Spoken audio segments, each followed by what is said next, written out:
Datang di hadapan Tuhan dengan segala kerendahan hati kita, dan biarkan Tuhan yang bekerja. Biarkan Tuhan yang bekerja pada waktunya, maka kita akan memperoleh jawaban doa itu. Shalom Sobat Blessing, Tuhan Yesus memberkati. Mari kita belajar kembali untuk merenungkan firman Tuhan. Dan ayat firman Tuhan yang dibagikan pada hari ini terambil dari Matius 15 ayat 21 sampai 28. Oke, Matius 15 ayat 21 sampai 28. Judul perikopnya adalah perempuan Kanaan yang percaya. Saya akan bacakan dari ayat 21 sampai 28. Ayat 21, lalu Yesus pergi dari situ dan menyingkir ke daerah Tirus dan Sidon. Maka datanglah seorang perempuan Kanaan dari daerah itu dan berseru, "Kasihanilah aku ya Tuhan, anak Daud, karena anakku perempuan kerasukan setan dan sangat menderita." Tapi Yesus sama sekali tidak menjawabnya. Lalu murid-muridnya datang dan meminta kepadanya, "Suruhlah ia pergi. Ia mengikuti kita dengan berteriak-teriak." Jawab Yesus, "Aku diutus hanya kepada domba-domba yang hilang dari umat Israel." Tetapi perempuan itu mendekat dan menyembah Dia sambil berkata, "Tuhan, tolonglah aku." Tapi Yesus menjawab, "Tidak patut mengambil roti yang disediakan bagi anak-anak dan melemparkannya kepada anjing." Kata perempuan itu, "Benar Tuhan, namun anjing itu makan remah-remah yang jatuh dari meja tuannya." Maka Yesus menjawab dan berkata kepadanya, "Hai ibu, besar imanmu, maka jadilah kepadamu seperti yang kau kehendaki." Dan seketika itu juga anaknya sembuh. Apa yang dapat kita pelajari dari ayat-ayat ini? Pada suatu waktu Yesus sama-sama dengan muridnya bertolak keluar dari wilayah Israel. Mereka masuk ke daerah Tirus dan Sidon, yang notabene merupakan wilayah orang Kanaan.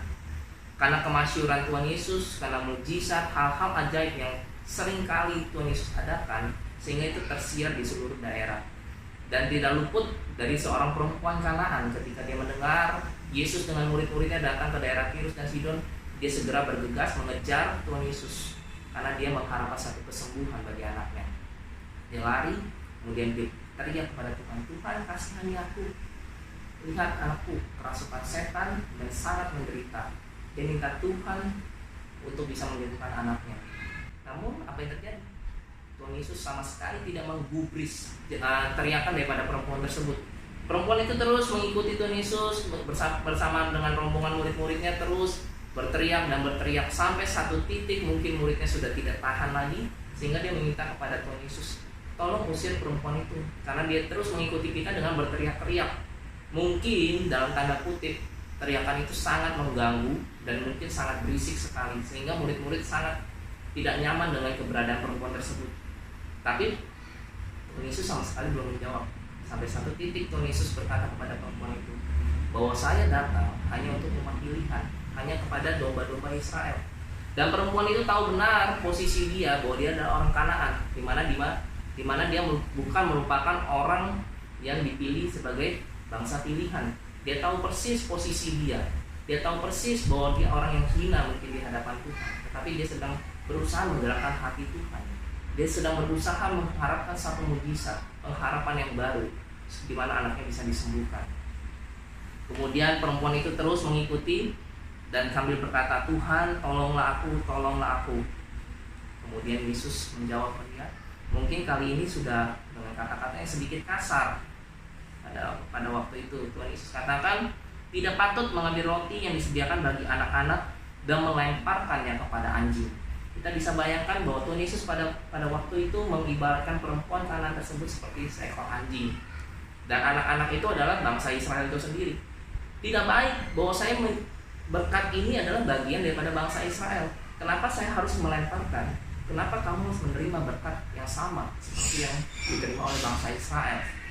Dan Tuhan Yesus berkata kepada perempuan Kanaan tersebut, tetapi perempuan Kanaan tersebut tidak patah semangat. Dia terus mengejar, dia terus berharap, dia sedang berusaha menggerakkan hati Tuhan. Kemudian jawab perempuan itu, "Tuhan, namun anjing itu makan remah-remah yang jatuh dari meja tuannya." Hal yang ajaib yang Tuhan sedang ajarkan kepada murid-murid pada waktu itu dan juga kepada kita pada hari ini adalah di mana ada seorang perempuan yang di luar daripada bangsa pilihan sedang berusaha menggerakkan hati Tuhan dengan cara seperti apa? Dia datang di hadapan Tuhan, meminta belas kasihan Tuhan. "Tuhan, kasihanilah aku." Kemudian dia sadar akan diri dia.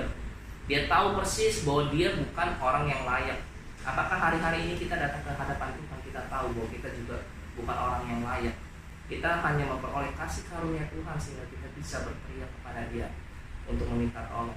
Dan perempuan ini tahu persis bahwa dia bukan orang yang layak untuk menerima berkat, menerima mujizat daripada Tuhan. Dia terus berteriak, dia terus meminta, sampai satu titik di mana Tuhan menguji dia. Kamu ibaratnya seperti seekor anjing. Dan perempuan itu tetap tahu posisi dia. Dia merendahkan dirinya, merendahkan hatinya. Apakah hari-hari ini kita datang ketika kita berdoa kepada Tuhan, kita merendahkan diri kita merendahkan hati kita tahu posisi kita, bahwa kita ada makhluk ciptaan dan Dia adalah pencipta kita. Mungkin seringkali kita ketika berdoa kita hanya meminta. Bahkan seringkali mungkin kita memaksa Tuhan, yang seringkali itu sama sekali tidak menggerakkan hati Tuhan.